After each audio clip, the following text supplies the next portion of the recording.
Merci au comité organisateur de m'avoir confié cette tâche de parler de l'insuffisance cardiaque, qui est un sujet d'actualité, un problème de santé publique partout, y compris au Maroc. Je n'ai pas la bonne... Voilà. Alors, je vais commencer par poser quelques questions. Mon cas clinique est un patient que j'ai suivi pendant longtemps, comme tous ces patients avec lesquels on fait pratiquement son cursus de cardiologie. Donc j'ai commencé par le suivre en 1994 en cardiologie à l'hôpital Avicenne, et ensuite j'ai continué à le suivre quand j'ai changé de secteur. Alors il s'agit d'un patient qui est né en 1931, en bon état général, qu'on a eu à voir pour la première fois pour une hypertension artérielle extrêmement sévère. Et à l'examen clinique, on avait noté l'existence d'un souffle carotidien bilatéral avec des sténoses non significatives confirmées par le Doppler artériel.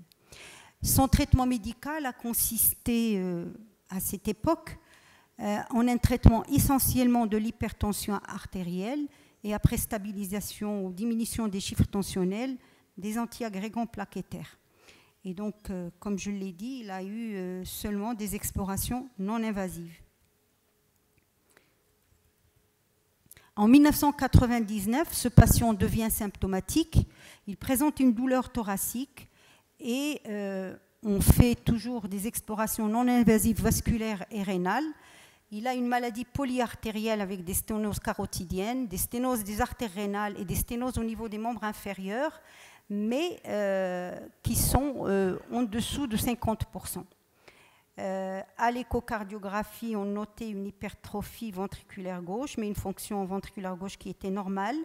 Et donc, devant la symptomatologie, les atteintes périphériques vasculaires, on a fait d'emblée une coronarographie. Celle-ci avait montré des lésions multitronculaires avec des sténoses serrées. Il avait bénéficié en cardiologie à l'hôpital Avicenne d'un pontage aortocoronaire. Et donc du traitement médical aussi, il est resté stable avec une bonne évolution clinique, un patient très discipliné avec un suivi régulier et des traitements. Par contre, le traitement antihypertenseur est relativement lourd. Alors, ce patient est suivi régulièrement et en janvier 2012, il présente à nouveau une douleur angineuse prolongée, apparue 15 jours avant la consultation. Il devient dyspnéique avec une dyspnée 2-3 de l'ANIA. Ses chiffres tensionnels sont acceptables. Son électrocardiogramme est toujours en rythme sinusal. Voici l'électrocardiogramme de l'époque, sans rien de particulier. Et au plan biologique, il a une insuffisance rénale modérée, des anomalies de la cinétique segmentaire à l'échocardiographie, et donc on décide de faire une coronarographie.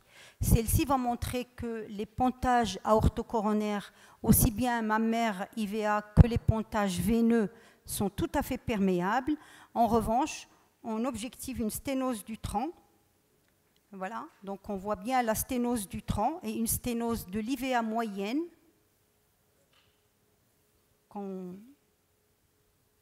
Pardon.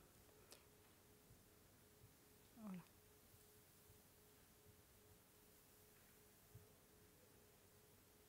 Voilà, on voit bien sur l'incidence Spider la sténose du tronc. Et ce patient a été proposé donc à une revascularisation, dont voici le résultat. Alors la suivante. Une revascularisation, il aura une angioplastie avec stent actif sur le tronc et un stent nu sur la diagonale. Il évolue bien, il redevient moins symptomatique, continue toujours son traitement. 1914, on a à nouveau une douleur thoracique angineuse et cette fois-ci, dans le bilan biologique, on trouve qu'il existe une anémie assez importante qu'on va corriger dans un premier temps par la transfusion et ensuite le traitement martial. Et l'exploration de cette anémie trouve une gastrite qui saigne. En même temps, le patient fait un passage en arythmie complète qui va durer. Et donc, on propose un traitement en plus du bêta-bloqueur par cordarone. Voici son électrocardiogramme. Une fibrillation auriculaire relativement lente. Vous voyez, elle n'est pas accélérée. Sinon, les QRS restent fins. Il ne reprend pas le rythme sinusal. La FA reste permanente. Pourquoi je suis là? Donc, on avait choisi de rajouter la cordarone et traiter la gastrite. 3 mois après, la douleur persiste toujours, même après correction de l'anémie. Il est dyspnéique. La fréquence cardiaque n'est pas élevée et on découvre alors que ce patient, sous cordarone, fait une hypothyroïdie qui va être traitée. L'hypothyroïdie va être traitée, donc on décide d'arrêter la cordarone, de maintenir seulement les bêta-bloqueurs, de maintenir les AVK avec un objectif d'INR plutôt proche de 2 si on peut. Mais 5 mois plus tard, il refait à nouveau une anémie qu'on transfuse, qu'on traite. Il est dyspnéique et là, la fraction d'éjection est à 40%. Il y a une fuite mitrale grade 1. Donc, il nous pose le problème des anticoagulants dont on a discuté tout à l'heure. Il était sous clopidogrel parce qu'il a des lésions un réseau coronaire très altéré. Alors, est-ce qu'on a les AVK, est-ce qu'on les arrête ou pas? Est-ce qu'il y a une indication plutôt aux nouveaux anticoagulants, en sachant qu'il a une petite fuite mitrale, il n'y a pas de RM, qu'il a une insuffisance rénale qui reste modérée? Et est-ce qu'on se dit que c'est peut-être encore une fois une rosténose qui est responsable de la dégradation de la fonction rénale et on fait une nouvelle exploration coronarienne? Voilà. Qu'est-ce que vous en pensez? Monsieur Richard Isnard reviendra peut-être sur ça à la discussion. Alors, le patient garde sa douleur. On essaye de faire un test d'ischémie pour éviter une nouvelle coro, mais celui-ci n'est pas contributif, donc il est arrêté prématurément. Il n'a pas supporté, on n'a pas de réponse. Et donc, on finit par faire une coronarographie qui montre en fait que les ponts sont perméables et qu'il n'y a pas de resténose des stents. Alors, son traitement est le suivant. Il a les bêta-bloqueurs, il a l'aspirine, il a les traitements antihypertenseurs et on décide d'ajouter la molsidomine pour les douleurs angineuses qui persistent. Et je pose la question, est-ce que... Bon, nous, on avait choisi, je vous dirai après, qu'est-ce qu'on fait des antivitamines K? Est-ce qu'on les maintient? Est-ce qu'on les arrête? Voilà, ce patient, quand on calcule son score de risque, eh bien... Quoi qu'on fasse, le risque est élevé, le risque hémorragique est très élevé, le risque thromboembolique est également élevé. Et là, nous, on a choisi d'arrêter les antivitamines K. Est-ce qu'il faut les remplacer par les nouveaux anticoagulants? Nous, on s'est contenté d'arrêter les antivitamines K. On n'a pas donné d'anticoagulants oraux, les nouveaux anticoagulants. Bon, ça peut se discuter. C'est l'attitude qu'on a privilégiée. Le patient est resté stable, mais c'est un polyartériel et donc cette fois-ci, il se plaint d'une claudication intermittente avec un périmètre de 100 mètres. On fait un échodoppler, on trouve qu'il y a des sténoses serrées, mais surtout une sténose de la fémorale superficielle très serrée. Les sténoses carotidiennes restent stables, donc il bénéficie d'une angioplastie des membres inférieurs. Est-ce que le traitement qu'on a donné est un traitement optimal?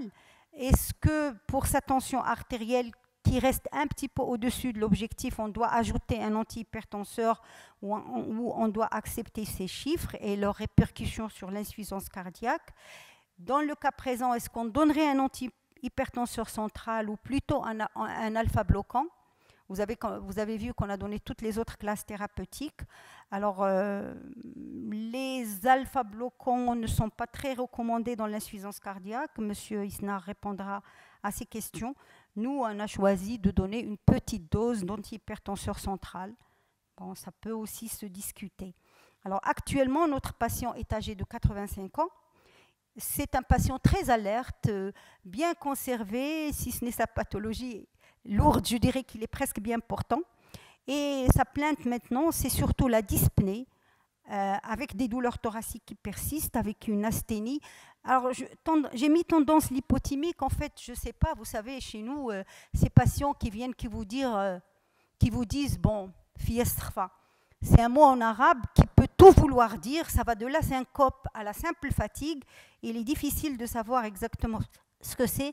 Par contre, il est réellement très dyspnéique et il se plaint de ne plus pouvoir faire le trajet de chez lui à la mosquée, qui est à peu près de 500 mètres à pied, à cause de la dyspnée. Sa radio pulmonaire actuelle, une cardiomégalie qui n'est pas énorme, l'électro actuel, donc toujours en FA avec des extrasystoles ici ventriculaires bimorphes, et l'échocardiographie très récente qui vient d'être faite montre qu'il y a une altération de la fonction ventriculaire gauche aux alentours de 30%, 28-29% selon les différents examens. Ici, on trie. Voilà. J'ai du mal. Voilà. En 3D, c'est une fraction d'éjection qui est. Je clique, ça ne marche pas. Pourtant, ça marchait tout à l'heure. Bon, je suis désolée, mais c'est une fraction d'éjection sur le tridimensionnel qui est à 28%. Alors, vous voyez ici, on a bien sûr profité de l'examen pour essayer de faire avoir le maximum de renseignements. On voit que les pressions de remplissage sont élevées. On voit qu'il y a une hypertension artérielle pulmonaire qui est modérée, mais qui existe. On voit bien que la taille de l'oreillette gauche est importante, avec un volume à peu près de 30 millilitres. Et on voit sur la dernière image